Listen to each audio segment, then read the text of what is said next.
নারীদের উন্নয়নের ক্ষেত্রে, নারীদের অগ্রগতির ক্ষেত্রে দুটো বিষয়কে প্রায়োরিটি দিতে চাচ্ছি। একটি হচ্ছে আমাদের সমাজ যেন নারীদেরকে কোনো কিছুতে প্রতিযোগী মনে না করে, সহযোগিতার হাত বাড়ায়। আর আমরা যারা এগিয়ে যেতে চাই নারীরা, আমরা যেন এটা মনে না করি যে আমরা পুরুষদেরকে পেছনে ফেলে এগিয়ে যাচ্ছি। সরকারের পক্ষ থেকে নতুন করে একটা আমাদের নারী বান্ধব বাস উপহার দেওয়া হয়েছে। এটাকে সবাই সাধুবাদ জানাচ্ছে এবং আমি নিজেও সেটিকে অ্যাপ্রিসিয়েট করছি। এখন বিপাকে পড়েছে যে এ দোতলা বাসটা অনেক ক্ষেত্রে দেখলাম যে অনেকেই ট্রোল করছেন যে ওনার যে হাইট, ওনার যে উচ্চতা, ওনার যে শক্তি সেটা দিয়ে টানতে পারছেন না।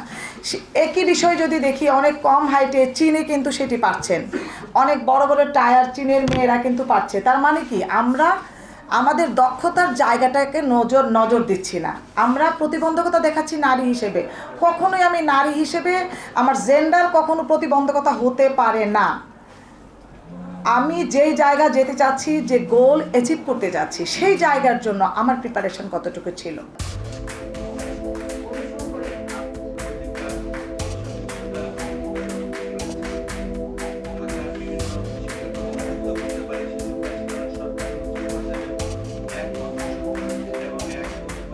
যেই অকারেন্সটা হচ্ছে, যে অকারেন্সটা আমি করছি, আমি হয়তো কাউকে হ্যারাস করছি, কাউকে বুলিং করছি, কারণ ডক্সিং করছি, কিংবা ডিপ ফেক একটা কন্টেন্ট শেয়ার করছি, যেটা আপনার ক্ষেত্রে আমি করছি, যদি সেই ব্যাপারটা আমার ক্ষেত্রে হতো তখন আমার কেমন লাগতো? এই যে এমপ্যাথির যে জায়গাটা, এই জায়গাটা মনে হয় সিটিজেন হিসেবে আমাদের প্রত্যেকের ইমপ্রুভ করা দরকার।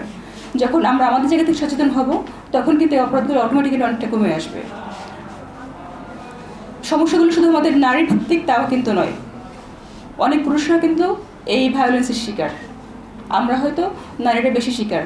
একজন পুরুষকে যখন গালিটা দেওয়া হয়, সেই গালিটাও কিন্তু নারী কেন্দ্রিক হয়ে যায় বলে আমরা আজকে জেন্ডার বেস ভায়োলেন্সের কথা বলছি।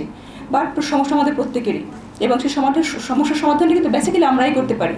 বাংলাদেশে অনেক আইন আছে, সেই আইনগুলোর যথাযথ প্রয়োগ যে যারা করবে তাদেরও এখানে দায়বদ্ধতার জায়গা আছে, তাদেরও জবাবদিহিতার জায়গাটা আছে, এবং আমাদেরও সেখানে ভয়েস রেজিংয়ের জায়গাটা আছে, যেন আমরা আমাদের দায়িত্ব এবং অধিকার দুটোর ক্ষেত্রে আমরা সমান সচেতন হই।